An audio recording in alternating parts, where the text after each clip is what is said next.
Hey guys, it's Heather with Jumping Spiders USA. You can find us on Facebook at facebook.com/groups/Jumping Spiders USA. And before we get started, why don't you go ahead and give this video a like and a comment. Let us know how you're doing. Let us know how the spiders are doing. Share, subscribe, click the little bell so you get notifications for all upcoming content because it's good stuff, I promise you. Alright, so today's video, I have had a request for molting, and I think this would be a good plug for another video I did a couple weeks ago, and that video was number one rule to jumping spider ownership. And I'm just going to go over that real quick. I'm going to link that down in the description, but just real quick, don't worry. Your spider knows exactly what it is doing, even if you don't know what it is doing. And almost everything they do is normal, so try not to worry about it. With that said, I think the, I don't want to say scariest, but maybe a little bit scary. The scariest, most stressful part of jumping spider ownership is molting. And it's probably because, I mean, if you think about most of the pets that we have, being, you know, like cats and dogs and hamsters and fish and stuff like that, well, they don't really go away for a long time somewhere where you can't see what they're doing. They don't hold themselves up and then come back at some indeterminate time later. So it's kind of a foreign concept as far as pets go, and it's kind of weird.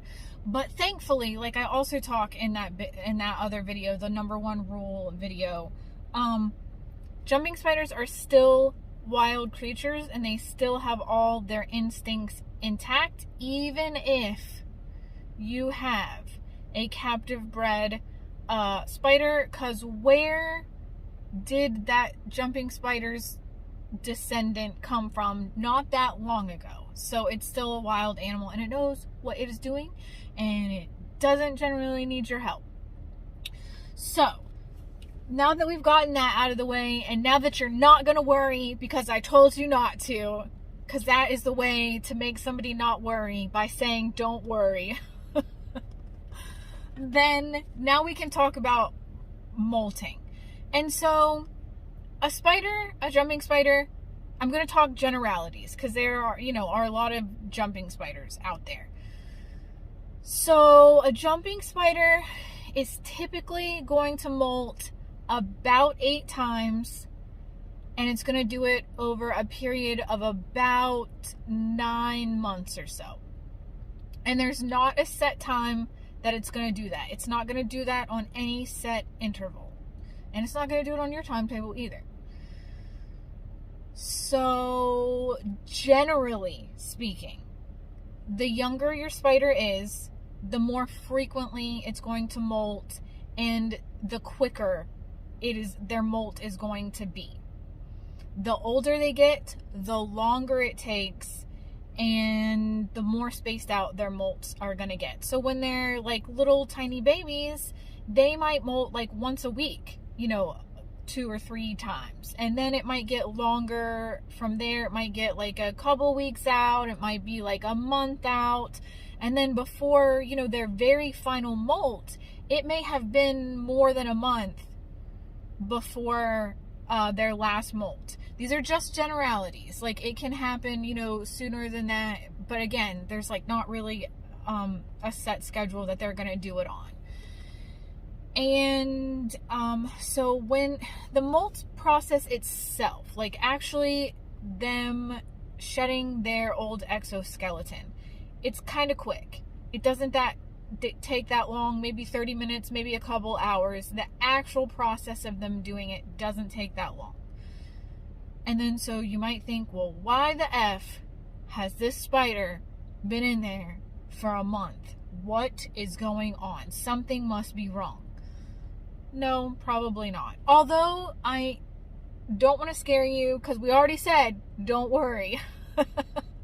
But if something is going to go wrong with your spider, I'm not going to lie to you that it's probably going to be around their molt. Molts are just hard on them, It's why mom spiders lay 50 bazillion babies, because they know, nature knows they're not all going to make it.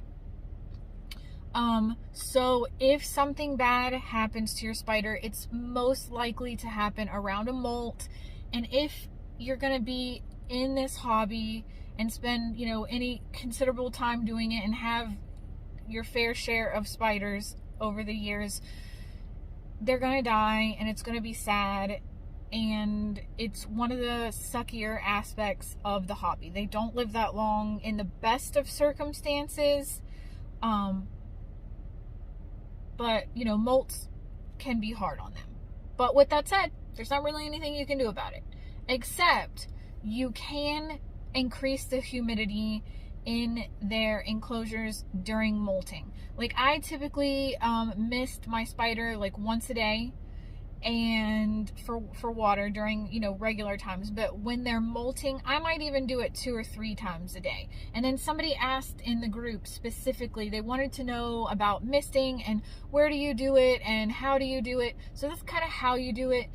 But where do you do it? Do you mist the egg sac? Not the egg sac. That's another video. Do you mist the molt sac itself, or do you not? Well, the answer is, like, if you get some water on the outside of the molt sac, it's probably not going to hurt your spider. In fact, I know it's not going to hurt your spider.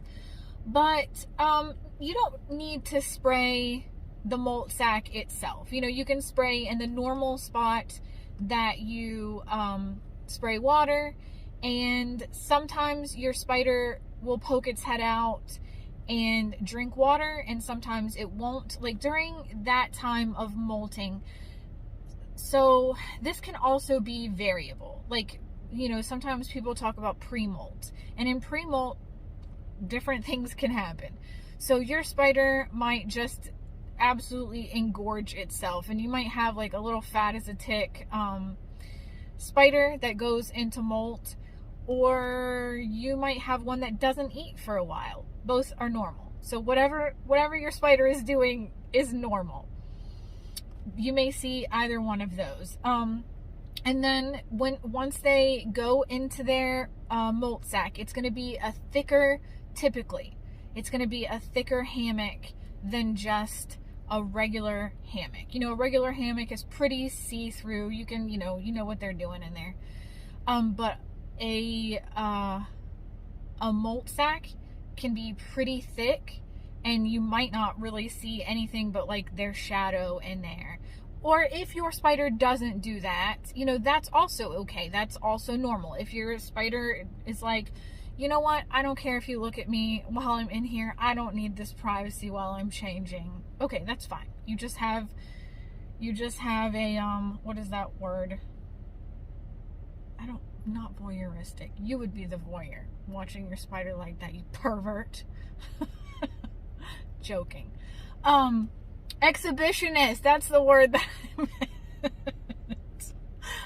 You might just have an exhibitionist spider, and that's fine too. But a lot of their molt sacs, their hammock is very, very thick, and you can't see what they're doing in there, which probably adds to the worry and the stress. And it's like, my spider is in here and I can't see them. And a funny thing that they sometimes do when they are in there and they make that really thick sac is it has literal doors in it. I mean, not like a door, like, you know, a door to your front house, but I mean, it has a door, and they like can go in it and they can like shut their door on you. And it's always very, very funny to me when I see that, when I actually witness that, if I come over to like snoop on them and then somebody slams the door in my face. It's like, you're so cute and shitty. That's hilarious. So they may do that to you. You know, they may want their privacy. Sometimes in jumping spiders, so they almost always molt in a molt sac. Every once in a while, you will, I'm holding this with my hand. I didn't bring a, I'm at my kid's parkour, sitting out in the car waiting for him while he does his jumpy, climby, like a little jumping spider boy. And I didn't bring my phone stand or anything. I'm just freestyling it today.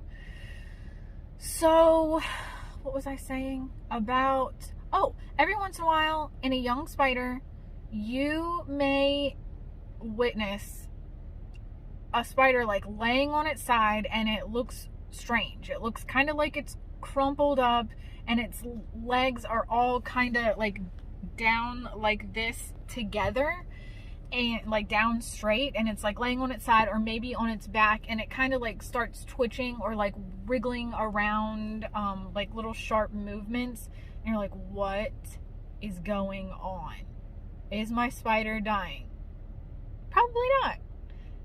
They may be just a little weirdo and molting out totally in the open. Usually, if that happens, I've only ever seen that in young spiders, like in slings, juveniles. I've never witnessed an older jumping spider doing that, but that just maybe I don't have a large enough pool to have witnessed that in an older spider. But I've witnessed that a couple times, and they've been young spiders that have done that, and it's kind of freaky to watch, but that's probably what's happening. And there's not really anything you can do. Definitely leave it alone. It's fine, you know, mostly, probably it's fine.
I caught the very end of it, and she's moving her little feet.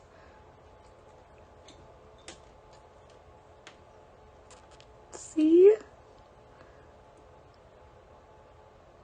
Oh my gosh. Okay, I'm gonna leave her alone.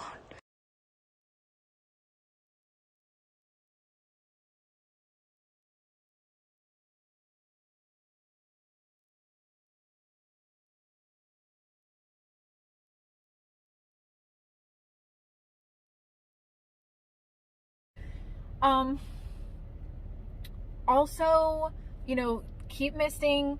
And as far as got a nose itch, as far as food goes, yeah, you can put food in there for them. They might come out like before they actually molt, but they're still, you know, mostly hibernating in their little molt sack. They might come out and have a snack. So you can put food in there. Some people prefer to put like non-biting prey in there,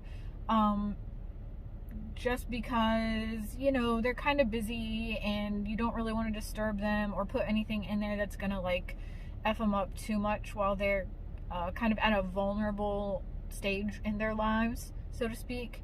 So maybe like, you know, flies or mealworms.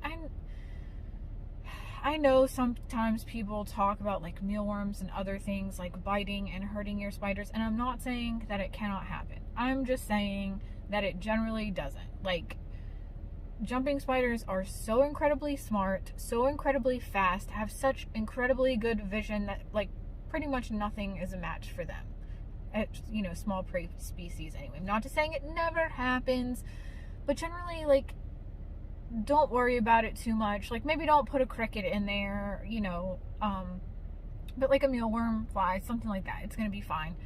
And if they want to come out and eat it, they will. And if they don't, that is perfectly fine too.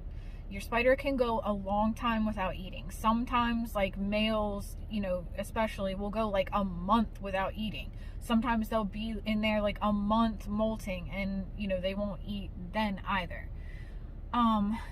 So you can put food in there and they may or may not eat it, and either one is okay. You can put water in there and they may or may not drink it, and either one is okay. But you'll still want to keep the humidity up, like mist 2 or 3 times a day, so that your spider, so that their exoskeleton is not too dry and crusty and hard on them, so that it, can ease.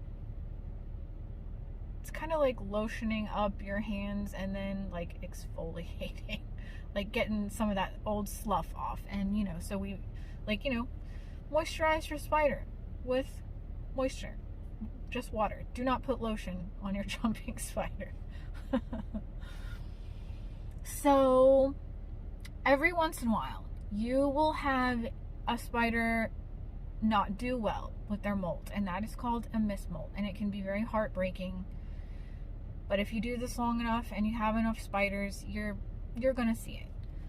It's not that uncommon. Sometimes you can help them and save them, and sometimes you can't. So that's why you want to keep the misting up. Do it 2 or 3 times a day so they have enough moisture. But if you find that, say, your spider comes out and it's still got a piece stuck and is having, just, it won't come off, you can get a Q-tip or a soft bristled paintbrush and wet them down with water. And you don't want to be like dripping or anything, but just like, you don't want to drown your spider, but moisten it, and put some of that, brush over the part of the exoskeleton that seems to be stuck. And sometimes that can help it. Sometimes they can just do it by themselves. Sometimes if it looks like, if you can kind of see a piece like coming up and off, sometimes you can wet it down, give it a few minutes, and then if it doesn't seem to be coming off, like give it 10, 20, 30 minutes, and if it doesn't seem to be coming off even still after that point, then you can maybe take some tweezers and try to gently just pick off that piece. I would not use tweezers if I saw a piece that was like very hard and stuck to the spider. Number one, because they might not let you do it, and you or them might hurt them, and you at that point you might cause more damage than not. Sometimes in a mismolt, they will also lose limbs. Sometimes they'll go in to the molt with 8 legs and they'll come out. I had one time, poor thing came out with 4 legs. I was like, what happened to this poor guy? It was a girl. And she was young enough that within, I think the next molt, no, not the next molt, it took her 2 molts to get all of her legs back. But she had at least a couple molts in her, and her legs came back. So sometimes you will see a spider with 1 or 2 or 3 or hell even 4 limbs, and if they've got more molts in them, they will come back. It might take a couple molts for all their legs to come back. If they lose limbs, say like going into their final molt or something like that, or they lose limbs in an injury after they're mature, they're not going to grow back. But it's okay if a little spider loses limbs, and even an older spider, they have 8 of them. Like, yeah, they evolutionarily speaking have 8 limbs because they evolutionarily speaking need 8 limbs. But they can get by with 6 or 7. So even if you've got a mature spider and they don't have all their legs, they're fine. And if you notice that they're having like trouble gripping or catching prey, my 4-legged spider, she had a hard time. She was still eating fruit flies at that point. She was so small, and she could not both hold on to the side of the enclosure and catch her prey with only 4 legs. So if she tried to catch prey, she would fall. So what I ended up doing with her is I took mealworms, and I would cut a mealworm so it couldn't get away, and I would put a mealworm down for her, and that's how she ate until she grew her limbs back. So that's just an option. What else about molts have we talked about? We've talked about food, we've talked about moisture, we've talked about, drinking water, we've talked about how long they're going to be in there. Longer than you want, longer than you think.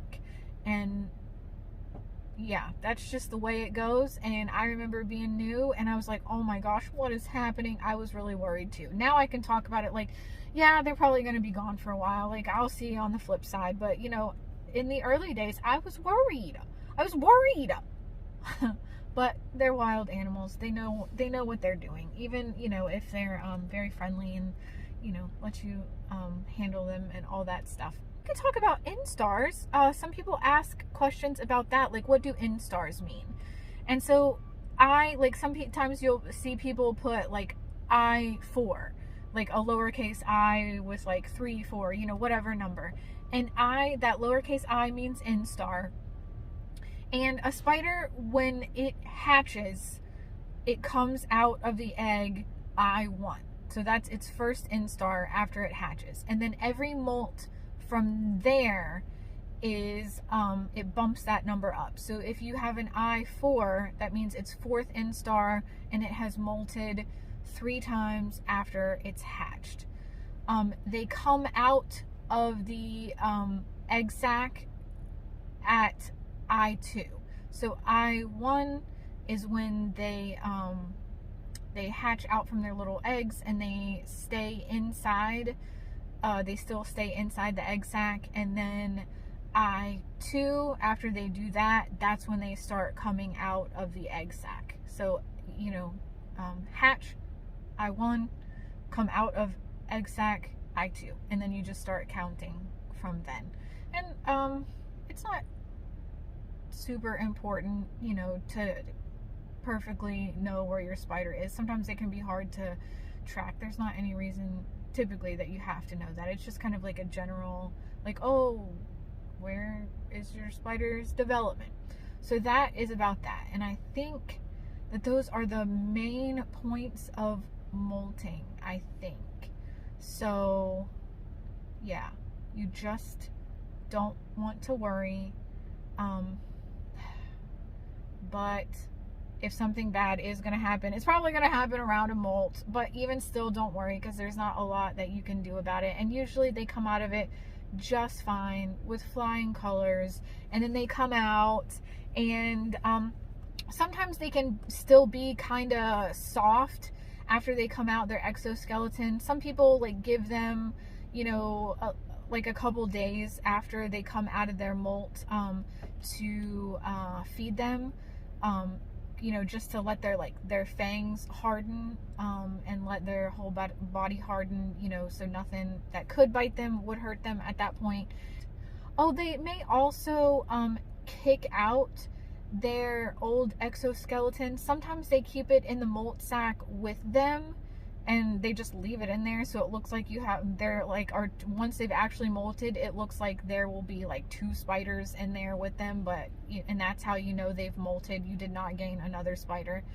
And sometimes they'll kick it out, they'll just literally push it out of their hammock, and you'll find it down in the floor of their enclosure. And either one is perfectly normal. And if you see that they have kicked out their old exoskeleton, and then your clock might start ticking, and you're like, well, when are they coming out? They've already molted. Well, it's still their prerogative. They do what they want to do. So they may still be in there a while. You really, with spiders, when it comes to spiders, you are on their timetable. They don't do things when you want them to do it, when you think they should do it. They do their thing and they know what they're doing. So have comfort in that. Take comfort in that they know what they're doing, and they don't really need your help except to have, food, water, shelter, stuff like that. But aside from that, they know what they're doing. If you have any other questions, definitely leave them down in the comments. If there's anything else you want to know, let us know. Or join us over on Facebook at facebook.com/groups/jumping spiders USA, and we'll see you there. Have a good one.